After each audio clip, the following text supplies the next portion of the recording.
DGP office వద్ద ఉధృత తలెత్తింది. ఎందుకంటే బీజేపీ అభ్యర్థి ఆత్మహత్య చేసుకోవడానికి కారణం అధికార పార్టీ కారణమని, అధికార పార్టీయే కారణమని ఆరోపిస్తూ డీజీపీ కార్యాలయాన్ని బీజేపీ శ్రేణులందరూ కూడా ముట్టడించారు. దీంతో పోలీసులు భారీ బందోబస్తు ఏర్పాటు చేశాయి. అదేవిధంగా అతనిని పోటీ నుంచి తప్పుకోవాలని ఒత్తిడి తేవడం వల్లనే ఆత్మహత్యకి పాల్పడ్డాడని, బాధ్యులపై చర్యలు తీసుకోవాలని వారు డిమాండ్ చేశారన్నమాట డీజీ ఆఫీస్ దగ్గర.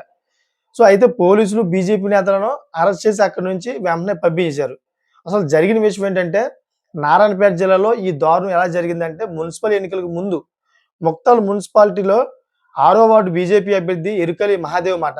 అతను ఆత్మహత్య చేసుకున్నాడు. ఎందుకంటే మంగళవారం తన ఇంట్లో మహాదేవ్ ఊరేసుకొని చనిపోవడానికి కారణాలు మహాదేవ్ మృతితో కుటుంబ సభ్యులందరూ కన్నీరుమయ్యారు. మహాదేవ్ యొక్క కారణాలు ఏంటంటే, తనను పోటీ నుంచి తప్పుకోవాలి అనే ఒత్తిడి ఎక్కువైపోయిందంట. దాని గురించి అంటే అతను మనస్పర్ధకు లోనయ్యి ఆత్మహత్య చేసుకోడని చెప్పి చెప్తా ఉన్నారు. దానివల్ల కుటుంబ సభ్యులందరూ కన్నీరు అవుతున్నారు. ఎక్కడైనా పోటీ చేయొద్దంటే గనక ఆత్మహత్య చేసుకోవడం ఎందుకు? పక్కకు తప్పుకోవచ్చు కదా! నీకంత భయంగా ఉంటే. భయంగా ఉండి ఆత్మహత్య చేసుకోవడం ఎందుకు? నీ వల్ల నీ కుటుంబ సభ్యులందరూ కూడా రోడ్డున పడ్డారు. నువ్వు రాజకీయానికి పనికిరావు. అలాంటప్పుడు రాజకీయానికెళ్ళి ఇలాగ బాధపడడానికి పాల్పడడం ఎందుకు?